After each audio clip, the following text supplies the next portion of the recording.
Madin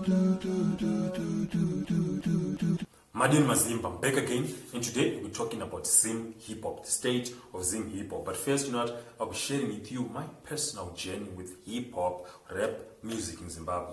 So, as a 90s kid, when hip hop really started in Zimbabwe, with guys such as the Metaphysics, we had a Kingpin, and a Mau Mau, not Sounds of Igbo, and I think Metaphysics was part of Sounds of Igbo, and together with Shoni. So, I was quite young for me to really comprehend and appreciate what these guys were doing. So for me, my first encounter with rap, with this rapping kind of music, in a way that I could really comprehend and understand, was when David Chifunyise released Tauyana.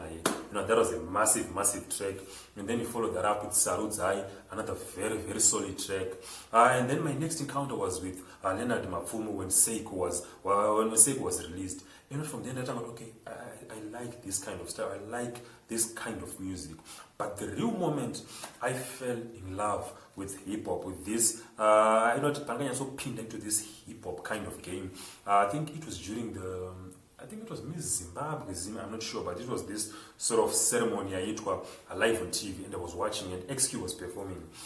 And then after XQ had performed, after his performance, he was like, guys, I want to introduce you to a brother of mine. And then he introduced Dana, and he did the track Hameno. And for me, my jaw just dropped. Now, for someone who's a 90s kid, I sort of like grew up with the urban grooves movement era, and I was very much invested with what was happening in the urban grooves movement era. So when Stana went on stage, someone whom I did not know, and he attacked each and every big guy, the big groups, the big artists in the whole music industry. I was like, and I had not really witnessed such a bold move. I think for a lot of people, hip-hop fans, how the world reacted when Kendrick Lamar released Control in the 2010s. Exactly. That's the way I felt that day. But then comes that one in social media, WhatsApp and all the stuff, so I couldn't really go online, talk out of I had to wait for the next day. I think I got to Maxeni when I started Radio 3, and a lot of people were talking about it, especially Bagas Taranija Maskiri, because Maskiri was now such a very, very revered and loved person. His Blue Movie album, that movie caused a lot of chaos. I remember a friend of mine, he loved that album, and Takari Chaga. And it took us months for us to get our copy on that cassette. But Takari and I got to listen to this track. He loved the Blue Movie album. So when he went, I shouted about Maskiri, and I thought, this guy. And since then, it was sort of like the whole fan base, where I found the urban grooves, music that came after in that era, it was sort of like split into two. After that, Stana went on to release a lot of solid records, Daf Corera, Narudo Rumari, and he proved his credentials, which I'm definitely that good. And the whole fan base was split into two. People would select it. People they made this and this, and for me, I definitely believe this is where the modern hip hop in Zimbabwe was finally birthed. Yes, there were also a number of guys like an XQ was doing that sort of like Kurududu kind of sound, and LL Cool J. We had guys like an Leonard Mapfumo. We also had guys such as Mdiwa. Mdiwa also came in this era. We also have guys such as Nasty Tricks. But if you're talking about the birthing where the modern hip-hop, modern rap music was birthed, I think for me it was in that era with Maskiri and Stana, that beef between those two. It's quite unfortunate how those guys never really went head to head, dissing each other straight on tracks. It was sort of these sublimes, and most of the beef, it was sort of within the fans. Human artists patches. Yes, we could see with these guys, I wasn't not that much, but the shows were just sublime here and there. Now better those full-on districts. But not regardless, this is definitely where the modern hip-hop sound was birthed. And a lot of people got to be invested in this kind of sound. And as we all know, everything comes to an end. So the urban grooves movement era finally, came to an end. And after that, each and every genre that was birthed under the movement, they had to now make their own path, to now not forge their own path going forward. And this takes us to the second phase, the second era of Zim Hip Hop. Now in this area, I'm going to categorize it with the beef between Few Kings and MMT. Now, these guys, this second era, they also came with the introduction of social media. A lot of Zimbos are now getting on social media, and they knew how to make use of social media in terms of creating hype. I don't think there is any era out of the 4 eras that I'm going to say. That first one, metaphysics, I would just say it is era 0.1. But the first one was, you understand, and this one is the second one.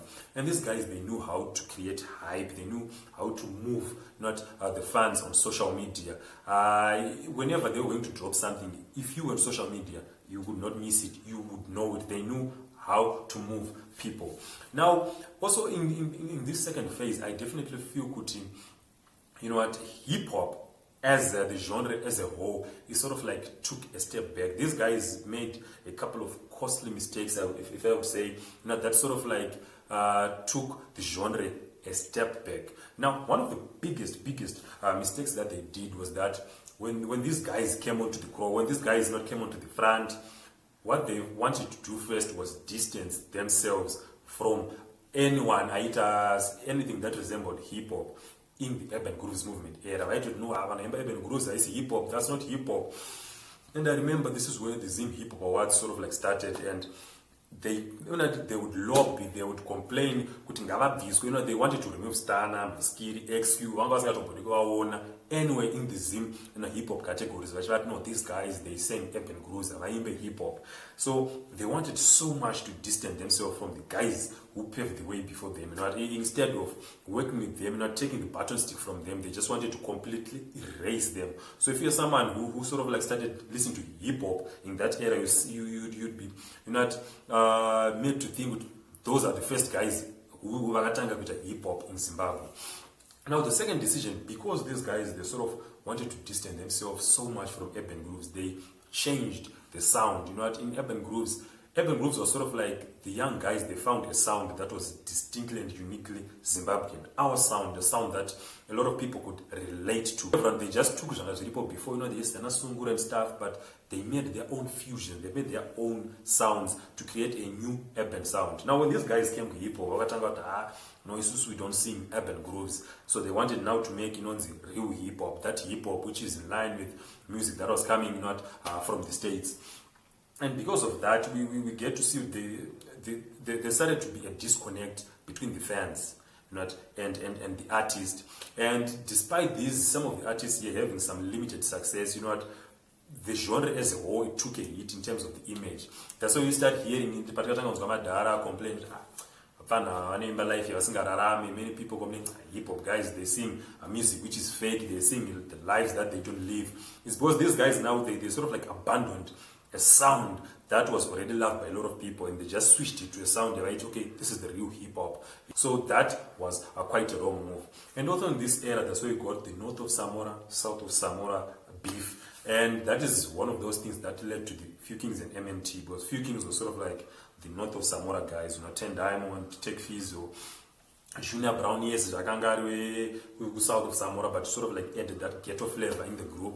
And then we had, MMT, Tata, MC, Mariachi, MC Card, they represented the south of Samora.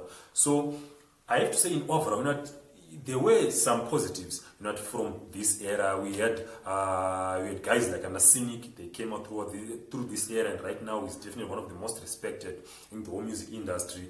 There was Karma, who came and released Chasing Moments, which was my favorite project from that whole era. But as a whole, I have to say, instead of putting or taking the genre forward, they actually took it backwards. So in this era, we had guys like I've said, 10 Diamond, Tech Fizo, Junior Brown, Tata the MC, MC Cat, Mariachi, MC Cheetah. We had guys such as Noble Styles. I think he also came up in this era. We had guys like Anna Marquez, Anna Mayus, Trey Young, Black Pearl. They also came out in this era. And then, like I said, as we have seen, everything definitely comes to an end. And then you go to the third phase, the third era of Zim Hip Hop. And on this era, I'm going to categorize it with sort of like the beef between Junior Brown and Calvin. And in this era, this was sort of like, they were handing the baton stick. That beef, it was more like they were handing the baton stick. And Junior Brown, those were the big guys in the second era. They controlled the whole music industry.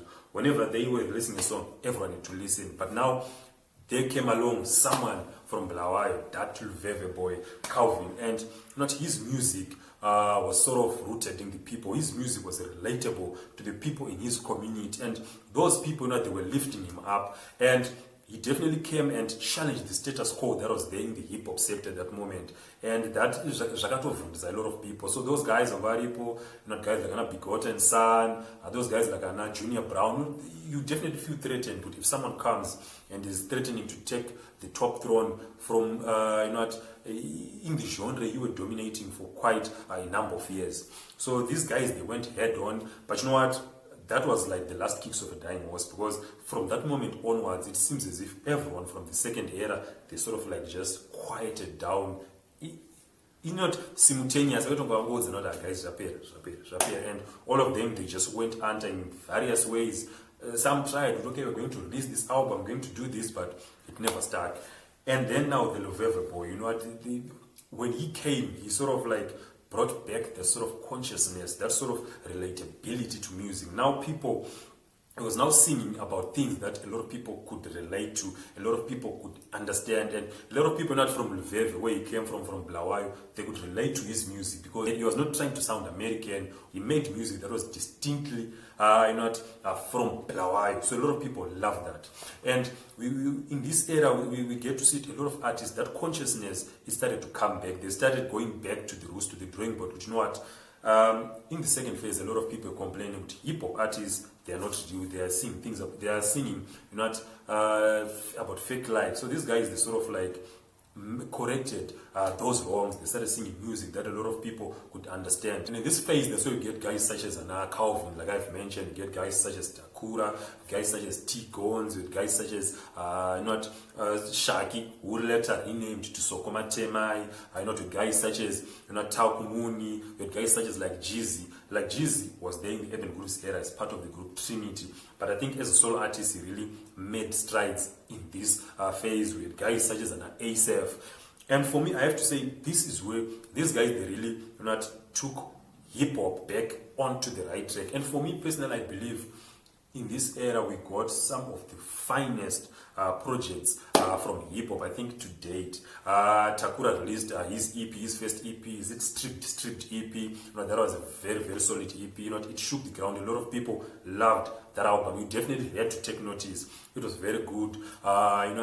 Tauk Muni released the album, the EP Chepa Jecha, which was super, super solid. I love the ad-libs at Tauk Muni. He has this style, his own unique style, which is just amazing. We had guys like Shaki, he was still Shaki then. He released the album Sokoma Temai, which I loved very much. He also released Take Back the Land, which is also a very, very solid album.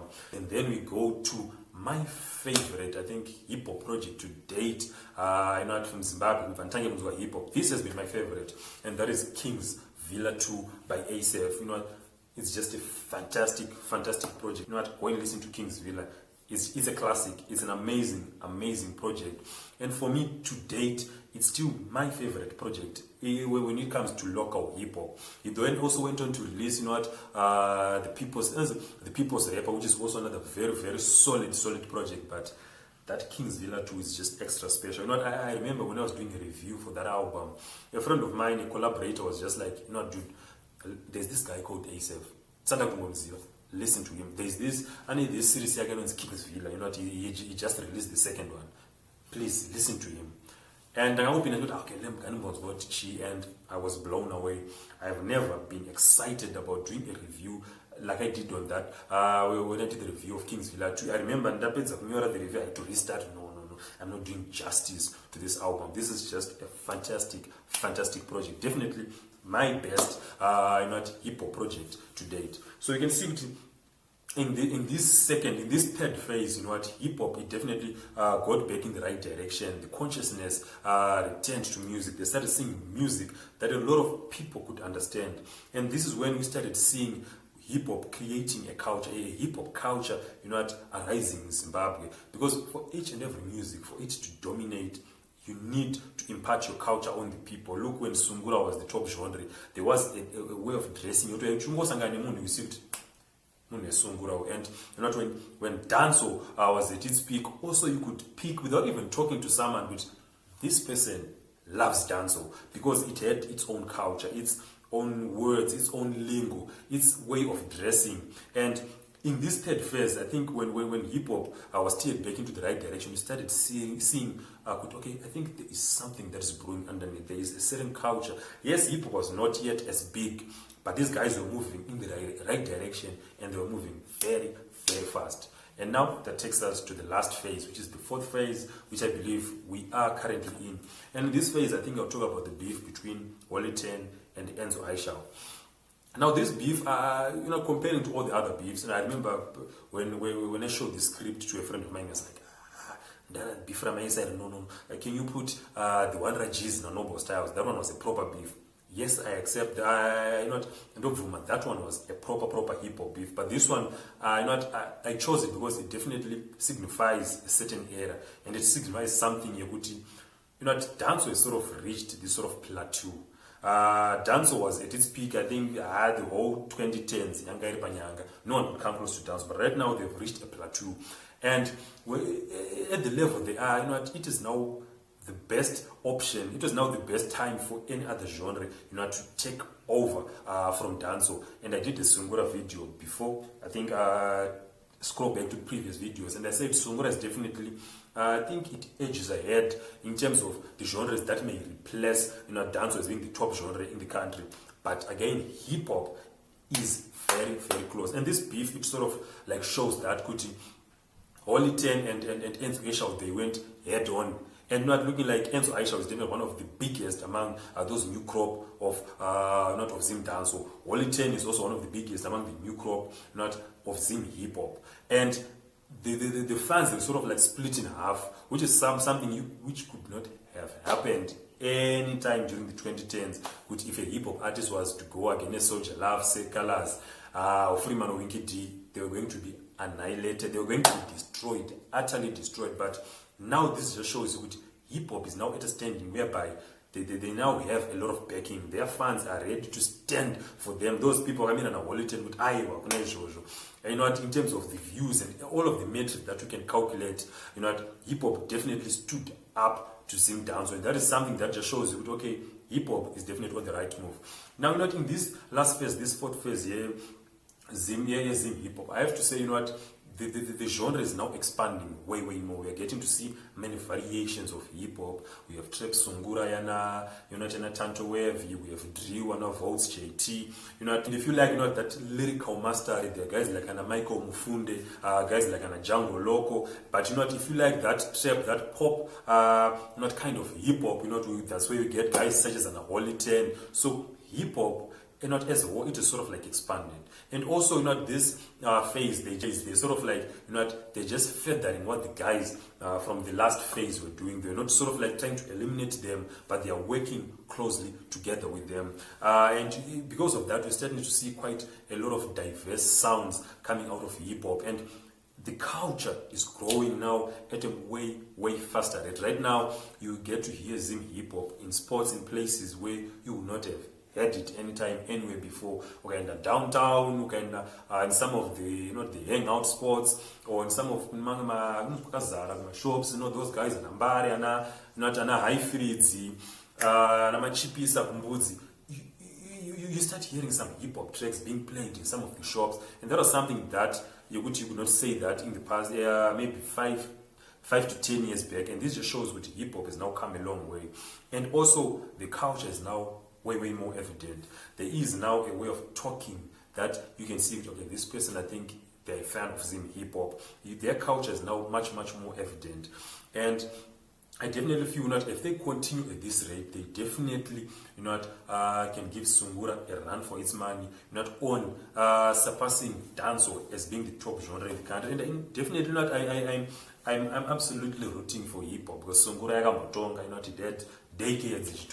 So it would be I very much love to see hip hop on the top. And right now, I have to say they're in very, very good hands. The guys that are there, the guys especially from the third era and those from the fourth era, they're working together. They are sharing ideas. And one thing that I also love is we're now starting to see people respecting those from that first era. We're seeing people like T Gonzi went on and did a track with Stana. Hughes did a track with Stana. King 98 did a track, with XQ. They're now embracing. No, you guys, you know something that is new. You have the experience that you can share with us. When different generations start working together, the result will be something very impressive, because the new generations, they are very versatile, they are very innovative. The older generations, they have a lot of experience. They know, okay, people, after we've said and done, people love this and this. So if these two people combine, the sky is definitely the limit. So before I end, in this last phase, we get guys such as Django Loco, Holy 10. We get guys such as Tanto Wave, like I've mentioned. Then we have those guys like Union 5, and Obi Davids, and Sun. Those guys do music. I'm sure this is the music which the guys from the second era wanted to make. Those guys like 10 Diamond and Charisma. They wanted to make that kind of music now, which is being made by guys like Obi Davids and Sun. So I have to say, currently hip hop is in very, very good hands, and I'm very much excited about the genre. So this is what I had to share with you today. I just thought of taking you down a memory lane for you to see my personal journey with Zim Hip Hop, and also discuss the current state of hip hop. So I know a number of you love Zim Hip Hop. It's definitely one of the most influential genres we have in the country. So go in the comment section, tell me what you think about the state of Zim Hip Hop. Is it in good hands? Who do you think is going to take hip hop to that next level where it would dominate the whole music industry? What's your favorite project in the Zim Hip Hop fraternity? Like I said, mine is King's Villa 2. What's your favorite? Who is your favorite artist? Go in the comment section down below. And after that, just like the video, subscribe to the channel. See you again next time. Ndaenda